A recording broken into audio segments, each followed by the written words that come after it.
അമ്മയുടെ രുചിയിലേക്ക് എല്ലാവർക്കും സ്വാഗതം. ഇന്ന് ഞാൻ ഉണ്ടാക്കാൻ പോകുന്നത് ഒരു പായസമാണ്. ഓണമൊക്കെ അല്ലേ, നമുക്കൊരു ഉണക്കലരി കൊണ്ട് പായസമാണ് ഉണ്ടാക്കുന്നത്. അതിന് 250 ml കപ്പിനകത്ത് 1 കപ്പ് അരി എടുത്തിട്ടുണ്ട്.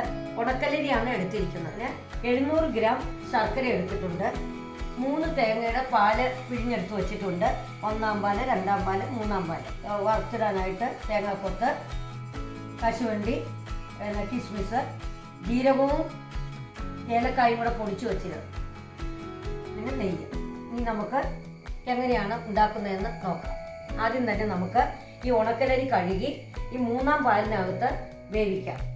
ഞാൻ കുക്കറിനകത്താണ് വേവിക്കുന്നത്. കാരണം ഉരുളിക്കകത്ത് വേവിക്കുമ്പോൾ കുറേ ടൈം എടുക്കും. അതുകൊണ്ട് ഞാൻ കുക്കറിനകത്ത് വേവിക്കുകയാണ്. അങ്ങനെ 3-ാം പാൽ ഒഴിച്ച് ഈ അരി കുക്കറിൽ ഒരു 2 വിസിൽ വരുന്നിടം വരെ വയ്ക്കാം. അരി വേവുമ്പോഴേക്കും നമുക്ക് ശർക്കര പാനിയാക്കാം. ശർക്കര നമുക്ക് ഇത് എല്ലാം ഒന്ന് ഉരുകിയെടുത്താൽ മതി, അല്ലാതെ നൂൽപ്പരുവൊന്നും ആകണ്ട. അരിയും ആകുമ്പോഴേക്കും നമുക്ക് ഒരു പാത്രം അടുപ്പത്ത് വെച്ച് തേങ്ങയും കിസ്മിസും അണ്ടിപ്പരിപ്പും ഒക്കെ വറുത്ത് വയ്ക്കാം.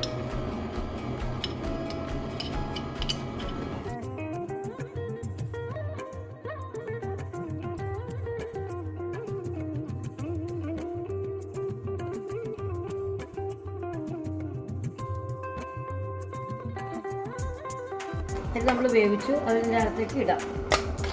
വേവ് സ്വല്പം കുറവാണെങ്കിലേ ഉള്ളൂ. നമുക്ക് 3-ാം പാലിൻ്റെ മിച്ചമുണ്ട്, അതും കൂടെ കൂടിയിട്ട് ഇതിനകത്ത് ഒന്നും കൂടി വേവിക്കാം. ശർക്കര ഇട്ട് കഴിഞ്ഞാൽ പിന്നെ നമ്മൾ അരി വേവില്ല.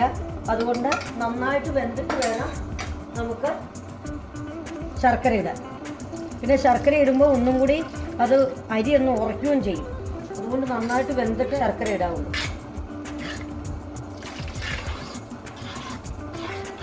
ഇത് 3-ാം പാല് തന്നെയാണിത്. അരി നന്നായിട്ട് വെന്തു. 3-ാം പാലിൽ കിടന്ന് വെന്ത് വെള്ളമെല്ലാം പറ്റി. ഇനി നമുക്ക് ശർക്കര പാനി വയ്ക്കാം. ശർക്കര അത് അരിച്ച് ഒഴിച്ചത് നമുക്ക്, അല്ലെങ്കിൽ അതിനകത്ത് കല്ലെല്ലാം കാണും.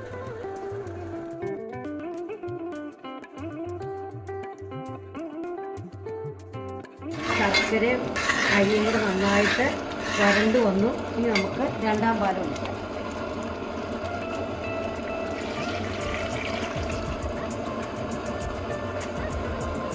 ഇത് നീ ഇളക്കി വെള്ളം എല്ലാം പറ്റി കുറുകി വന്നതിന് ശേഷം നമുക്ക് 1-ാം പാൽ ഒഴിച്ച് വാങ്ങാം.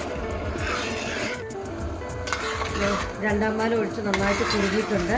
ഇനി നമുക്ക് ഗ്യാസ് ഓഫ് ചെയ്യുക. ഗ്യാസ് ഓഫ് ചെയ്തിട്ട് നമുക്ക് ഈ ജീരകവും ഏലക്കായും കൂടെ പൊടിച്ചതിടാം. പിന്നെ അണ്ടിപ്പരിപ്പും കിസ്മിസും വറുത്തതിടാം. തേങ്ങാക്കൊത്തിടാം.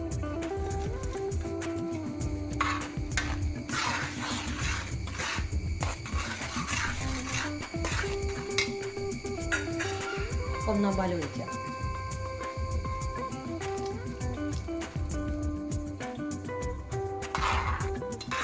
പായസം റെഡിയായി. സാധൂറും ഉണക്കലരി പായസം റെഡി ആയിട്ടുണ്ട്. പായസം ഇഷ്ടപ്പെടുന്ന എല്ലാവർക്കും ഈ പായസം തീർച്ചയായിട്ടും ഇഷ്ടപ്പെടും.